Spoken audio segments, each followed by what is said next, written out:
Muito bem. Uma boa noite a todos. Que a graça do Senhor Jesus, o amor de Deus e a comunhão do Espírito sejam com todos nós. O tema para a mensagem desta noite se encontra em Mateus capítulo 22, a parábola das bodas de casamento do filho, do rei. Mateus capítulo 22, o verso 1. Mais uma vez, entrou Jesus a falar por parábolas, dizendo-lhes: o reino dos céus é semelhante a um rei que celebrou as bodas de seu filho. O reino dos céus é semelhante a um rei. Isto é o reino dos céus, a celebração das bodas de seu filho, do matrimônio de seu filho, a grande festa de casamento do seu filho. Isso é o reino dos céus. O reino dos céus não são as 7 pragas do Apocalipse, não tem nada a ver com o reino dos céus. O reino dos céus não tem nada a ver com as 7 trombetas do Apocalipse. O reino dos céus não tem nada a ver com os eventos do fim, com o escurecimento do sol, da lua, das estrelas. Esses são sinais que podem apontar para a chegada do reino dos céus, porque o reino dos céus são a festa, a grande festa, o banquete de casamento, a festa de núpcias, as bodas, o matrimônio do filho do rei e da sua noiva. Louvado seja o nome do Senhor. Isso é o reino dos céus. Chega o momento, então, que o rei celebrará as bodas do seu filho. Mas no verso 3, o Senhor continua dizendo que o rei, então, envia os seus servos a chamar os convidados para as bodas. Chegou o momento das bodas, mas estes convidados não quiseram vir. Eu lembro de Esther, capítulo 6, verso 14, quando os eunucos do rei chegaram, e levaram Amã ao banquete que Esther preparara. Aqui nós temos uma correlação entre esse evento aqui dos banquetes de núpcias. Também Provérbios 9, verso 3, numa situação semelhante, está escrito que já deu ordens às suas criadas e assim convida desde as alturas da cidade. Aqui a sabedoria está convidando para esse banquete. Em Provérbios 9, verso 5, diz: vinde, comei do meu pão e bebei do vinho que misturei. Mas eles não quiseram vir. É o que o Senhor diz aqui no verso 3. Recebendo essa negativa, recebendo essa rejeição do seu chamado, o Senhor envia ainda outros servos, o rei, o grande rei, o rei do universo. Nós sabemos que é esse o sentido da parábola. Ele envia outros servos com esta ordem: dizei aos convidados, eis que já preparei o meu banquete. Você não tem uma promessa de banquete, você não tem uma promessa de uma festa, de uma núpcia, de uma celebração. Tudo já está pronto. Os meus bois estão prontos, os cevados estão prontos, os bois são cevados, são gordos, já foram abatidos. Tudo está pronto. Ah, meu irmão, quero dizer uma coisa para você. Tudo já está pronto hoje. De verdade, tudo hoje está pronto. Creia. Creia. Tudo hoje realmente está pronto. E Deus hoje está fazendo o último convite. E Ele diz: venha para as bodas. Venha para a festa. Venha para as bodas. Quem sabe eu não terei outra chance amanhã. Quem sabe você não terá outra chance depois. A palavra diz: hoje, se ouvirdes a sua voz, não endureçais o vosso coração. Não permita que aquilo que aconteceu com essas pessoas da parábola aconteça na sua vida. Já estou adiantando aqui o que a parábola é, porque a vontade, nós já sabemos, nós já lemos essa parábola, Mateus capítulo 22, nós sabemos o que acontece aqui, mas nós precisamos refrescar a nossa mente. Sabe, Pedro diz assim: olha, eu estou escrevendo isso aqui para reavivar a sua mente, reavivar o seu pensamento. Você precisa lembrar de novo. Você não pode esquecer daquilo que lhe foi pregado.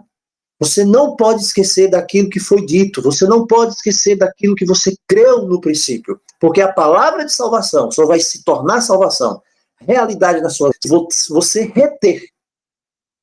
Se você reter. Reter é não deixar ir embora. Reter é não deixar passar por você sem que você faça nada. Reter é que você tome uma atitude de permanecer com aquilo que lhe foi lhe dado desde o princípio. É o que a palavra diz. E esta é a palavra de salvação que foi anunciada. Você precisa retê-la. Você não pode deixar simplesmente que seja algo que entre no ouvido, o famoso entra no ouvido e sai no outro, sem que você faça nada. A salvação opera para aquele que retém.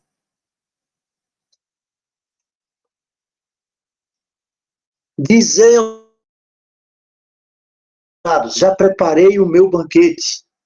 Eu lembro que em 2000 saiu um hino de um quarteto, eu gosto muito até, foi em 2000, eu acho, que saiu aquele álbum deles, Chegou a Hora.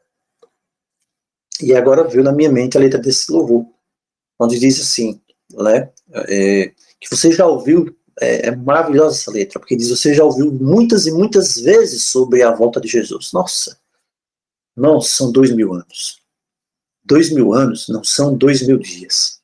2000 anos não são 2 anos. É bastante tempo, humanamente falando, para nós. Claro que não é nada comparado ao eterno Altíssimo, onde um dia equivale a um ano. E onde um dia equivale a 1000 anos, e 1000 anos é como um dia. Mas para nós,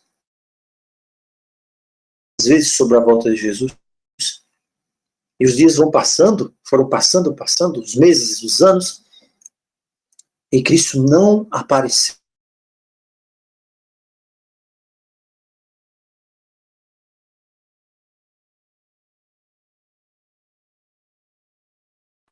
Ficou mudo, Júnior.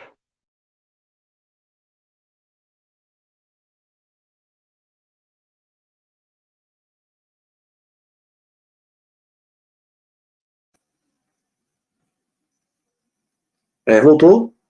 Tá ok agora, né? Acho que sim. Voltou sim. Voltou. Então, o que acontece? Pedro já falava sobre isso quando ele dizia que havia escarnecedores que andavam escarnecendo, dizendo, onde está a promessa da sua vinda? Porque desde a época que os pais morreram, meu avô morreu, meu tataravô morreu, tudo do mesmo jeito.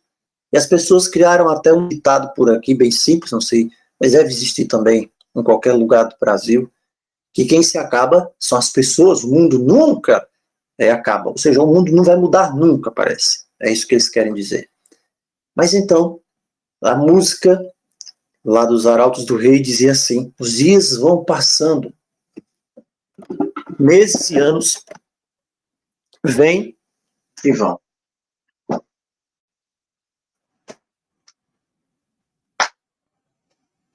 E Jesus não aparece.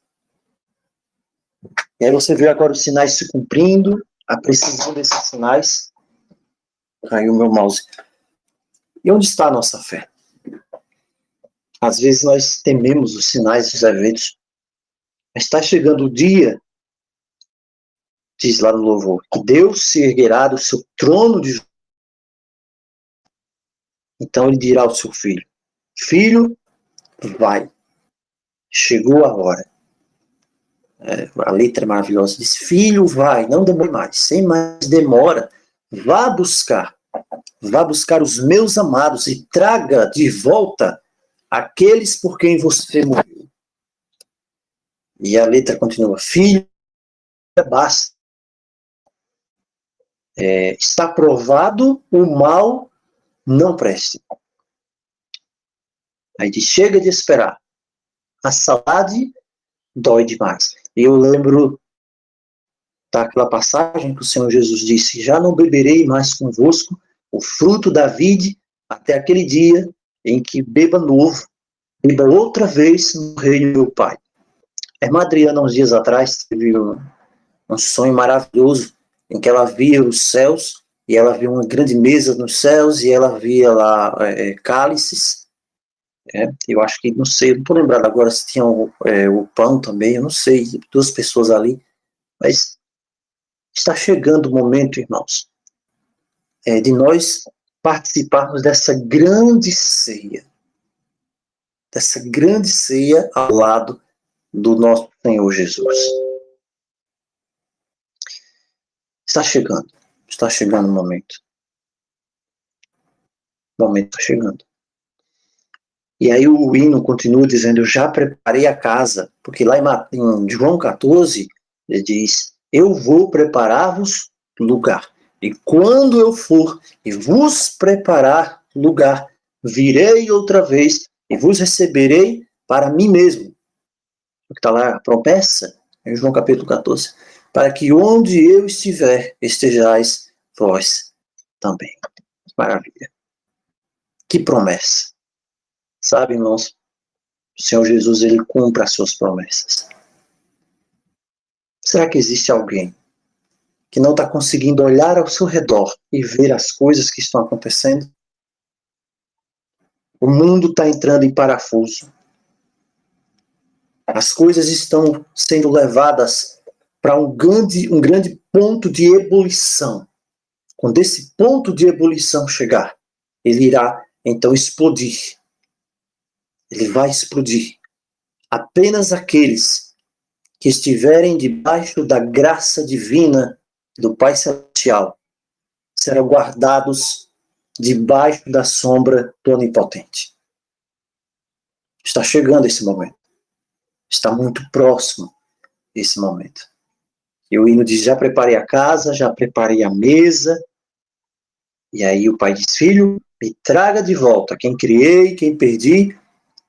E que o filho, então, é enviado e resgata novamente na cruz. Quando eu leio a parábola de Mateus capítulo 22, eu vejo o convite dizendo a mesma coisa. Diga aos convidados, eu preparei o meu banquete, tudo já está pronto. As mansões celestiais estão prontas, os quartos estão prontos, a casa do Pai está preparada, o grande banquete celestial já foi preparado, já está pronto, existe ali uma cadeira que tem o seu nome gravado em ouro, que está esperando apenas o dia em que você chegue e sente nela, naquela mesa quilométrica, onde os santos, os salvos de todas as eras estarão ali para participar daquela ceia maravilhosa, onde o próprio Senhor estará conosco. É essa promessa que nós temos. Os bois, aqui diz na parábola, no verso 4, já foram batidos, tudo está pronto. E eu quero dizer para você, em nome de Jesus, tudo hoje, dia 11/10/2021, 2021, tudo já está pronto. O convite que ele faz é: venha para a festa. Venha para essa grande festa de casamento. Venha para esse banquete de casamento. Venha para a festa de núpcias. Venha para as bodas. Venha para o matrimônio. Porque o momento do noivo encontrar a noiva chegou. O momento do noivo receber a sua noiva chegou. Essa noiva vem sido preparada durante séculos. Essa noiva tem sido preparada durante milênios. A palavra diz, Paulo, que ela deve ser sem mácula. Ela está se preparando para ser sem mácula alguma. Efésios capítulo 5:7 diz assim, para apresentar a si mesmo uma igreja gloriosa, sem mácula, sem nenhum tipo de mal, nem ruga, nem coisa semelhante, porém santa e sem defeito. Esta é a noiva que está sendo hoje finalizada, preparada nos últimos detalhes para se encontrar com o noivo. É isso que a palavra nos diz. Então aqui diz, tudo já está pronto. A palavra continua dizendo no verso 5 que os convidados não se importaram e se foram. Quando você não se importa com alguma coisa, você vai embora. A palavra aqui grega para foram, se foram, é o grego apechomai. Quer dizer, ir embora. Ir embora, abandonar, deixar. Deixar, simplesmente ir embora. Eles se foram. Um foi para o seu campo. Era trabalhador, agrário. Foi trabalhar no seu campo. Outro para o seu negócio. Outro para o seu negócio. E outros, agarrando os servos, os maltrataram e mataram. O que acontece com esses aqui, os primeiros do verso 5? Uns foram para o seu campo e outros para o seu negócio. Nesses aqui se cumpre aquilo que está em Hebreus capítulo 2, verso 3. Hebreus capítulo 2, verso 3, é feita uma pergunta, onde diz assim, como escaparemos nós se negligenciarmos tão grande salvação, a qual, tendo sido anunciada inicialmente pelo Senhor, foi-nos depois confirmada pelos que a ouviram.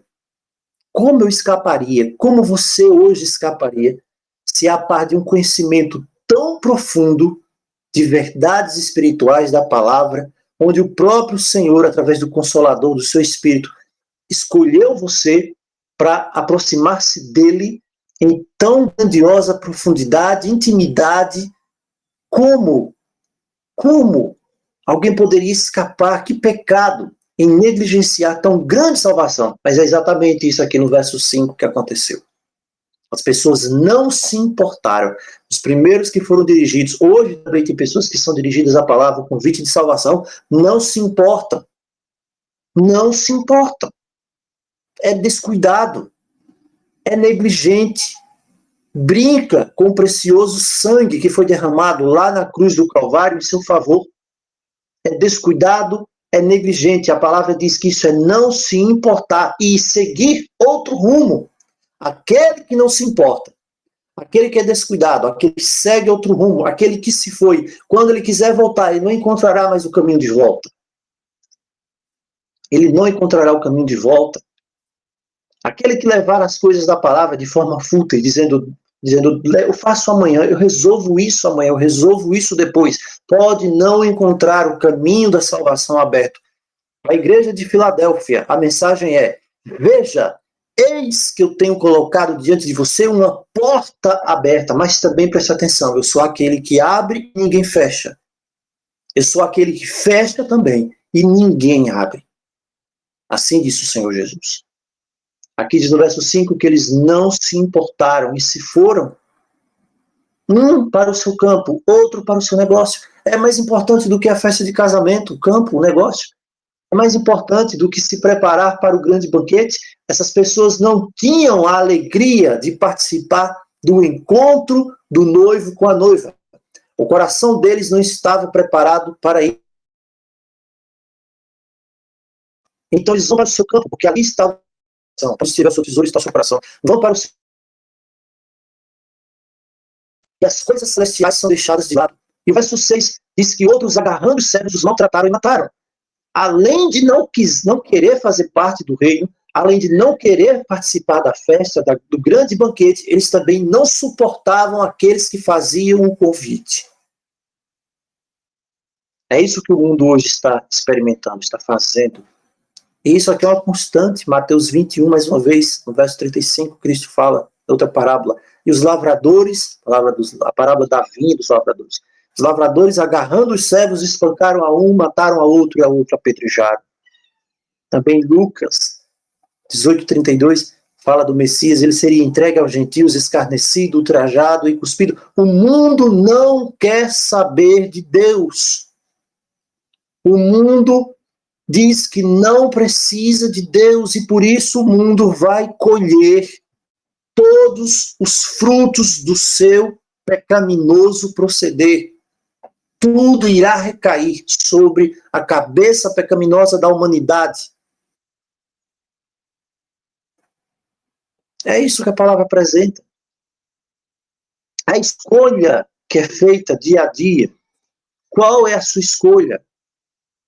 Qual é a minha escolha? Como eu tenho feito? Como eu tenho procedido? De que forma eu tenho agido? A salvação não é algo que acontece em um dia. A salvação é um processo. E este processo é baseado nas suas escolhas. Cada escolha para o caminho correto lhe fortalece a tomar outra escolha. Cada escolha de fraqueza, de ingratidão, de rejeição, lhe enfraquece cada vez mais para na próxima sequência você cair com mais facilidade. Eles não se importaram, diz o verso 5. E se foram, se importe agora.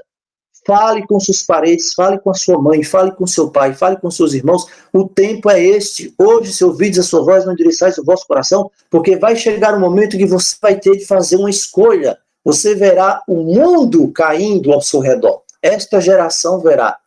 Sabe, essa geração não tem nada dessa história não, sabe, que se pregam aí nas igrejas de prosperidade. Ah, essa geração vai se levantar. Vai nada, essa geração está caída, está morta espiritualmente. Poucos remanescentes sobrarão. É isso que diz a palavra. Essa história de geração que se levanta, que geração que nunca houve, que vai se levantar uma geração, é tudo conversa. Deus levanta um remanescente, um pequeno número de pessoas, porque são fiéis. Você vê que o convite é feito a todos aqui, mas eles dizem não. E então terão de colher as consequências. O verso 7 diz que o rei ficou irado, e enviando as suas tropas, a palavra aqui para tropas é strateuma, do grego exército, significa grupo de soldados. O rei envia as suas tropas. A palavra enviar é pempo, quer dizer enviar, empurrar, sabe? O rei se afasta, esse é o sentido, e ele envia os seus soldados. Então esses que recusam são destruídos, são tornados inúteis. E ele lhes incendia a cidade. Incendia a cidade. Eles recebem então o preço, a consequência da rejeição do convite das bodas. Verso 8. Então disse aos seus servos: está pronta a festa, mas os convidados não eram dignos. Os convidados não eram dignos. O que é dignidade para Deus? Dignidade para Deus é você ter um sobrenome famoso de uma família rica. Dignidade para Deus é você ter os atributos intelectuais que hoje o mundo aprecia. Dignidade para Deus é você ter uma influência política ou religiosa no meio onde você está. Dignidade para Deus é você ter um doutorado, um pós-doutorado, um mestrado numa faculdade de nome. Isso é dignidade para Deus? Não. Dignidade para Deus é aquilo que lhe capacita a fazer parte das bodas pelo simples fato de você aceitar o convite. Você não precisa fazer nada. Você não precisa ser nada. Você não precisa ter um dom especial, uma característica especial. Você não precisa ser alguém que o mundo adule. Você não precisa ser alguém que tem um dom extraordinário, que as pessoas lhe procurem, lhe notem, lhe louvem, lhe aplaudam. Você precisa simplesmente aceitar um convite de salvação que lhe é feito no nome de Jesus. Isto é dignidade. Por isso que no verso 8 ele diz: a festa está pronta, mas os convidados não eram dignos. Será que eu conheço alguém que foi convidado para essa festa e não era digno? Infelizmente há, irmãos. Há pessoas que são convidadas. Todos os dias você pode fazer um convite. Mas existem tantos que foram convidados, mas não aceitaram. Não eram dignos. É o que diz a palavra. Apocalipse capítulo 3, verso 4, nós temos lá na igreja de Sardes, aquela igreja apostatada, que o Senhor diz: eu tenho em Sardes umas poucas pessoas que não contaminaram as suas vestes. Essas pessoas são dignas, ele diz ao Senhor. Elas andarão de branco junto comigo, porque são dignas. Dignidade para Deus, dignidade para o Senhor Jesus é não contaminar as suas vestes. Isto é dignidade. Andar ao lado do Senhor e andarão de branco junto comigo, porque são dignas. Só andarão de branco ao lado do Senhor aqueles que não contaminaram as suas vestes, não contaminaram com o mundo, não contaminaram com o pecado, não contaminaram com as falsas doutrinas, não contaminaram com os pecados, não se deixaram levar pelos enganos. Essas pessoas não contaminaram as suas vestiduras. O Senhor aqui está falando dos remidos, dos remanescentes, e andarão de branco junto comigo. Por isso que o Apocalipse 14 fala dos 144 mil, porque eles são puros, eles não contaminaram as suas vestes. Atos 13:46, quando Paulo e Barnabé estavam pregando, e os judeus ali, em certo local, eles rejeitam a palavra, Paulo e Barnabé, falando ousadamente, disseram, diz o verso 46, cumpria que a vós outros, em primeiro lugar, fosse pregada a palavra de Deus. Estes aqui são os que rejeitam aqui na parábola, os primeiros que rejeitam. E Paulo aplica esse cumprimento da parábola a eles. Cumpria que a vós outros, em primeiro lugar, fosse pregada a palavra de Deus. Mas, visto que vocês a rejeitais, e a vós mesmos, vocês se julgam indignos da vida eterna, então nós vamos para os gentios. Irmãos, e essa máxima divina permaneceu até hoje. A palavra é pregada. há recebimento pela fé no coração da palavra, ela dá fruto. A palavra não é aceita. A palavra é rejeitada. A palavra é retirada e é levada para quem aceite essa palavra. Sempre foi assim. Na época da reforma foi assim. Deus separou aqueles que criam, os fiéis e verdadeiros, daqueles que estavam com as vestes contaminadas. Na época que Deus levanta um povo para ser remanescente, que depois se corrompe, Deus também tira, vai tirando os remanescentes finais do meio dessas pessoas para formar um remanescente agora pequeno nos últimos dias, mas com uma grande responsabilidade de ser fiel, de não ter as vestes contaminadas. O versículo 9 diz: "E depois para as encruzilhadas dos caminhos." Quem é que mora na encruzilhada de um caminho? Sai de uma área, vai para um espaço aberto, né? Aqueles locais ali da cidade. As pessoas estavam ali nas encruzilhadas, pessoas de todos os lugares passando por ali. E foi por causa disso que o evangelho chegou até mim, chegou até nós. E o convite veio. E o Senhor diz aqui, o rei: "Convidem para as bodas todos quantos você encontrar." Convide todos, um grande número, todos que você encontrar. Isso já tinha sido lá profetizado, né, apresentado em Ezequiel 21, que o rei da Babilônia para na encruzilhada, Ezequiel 21, na entrada dos dois caminhos, para consultar os oráculos, sacode as flechas, interroga os ídolos do lar, examina o fígado. Aqui é o procedimento pagão do rei da Babilônia. E o rei da Babilônia aqui está escolhendo o local para onde ir, porque o rei da Babilônia busca enganar todos, em todas as partes, em todos os caminhos. E o Senhor está chamando também todos aqueles que estão nas encruzilhadas dos caminhos, porque a salvação é de graça, é para todos. Venham todos. E o verso 10 diz que saindo aqueles servos pelas estradas, os servos reúnem todos os que encontraram, maus e bons, e a sala do banquete ficou repleta de convidados.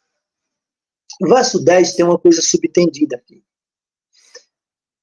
Nós só vamos entender quando nós entramos no verso 11. Porque no verso 11 diz que o rei entra para ver os que estavam à mesa e notou ali um homem que não trazia a veste nupcial.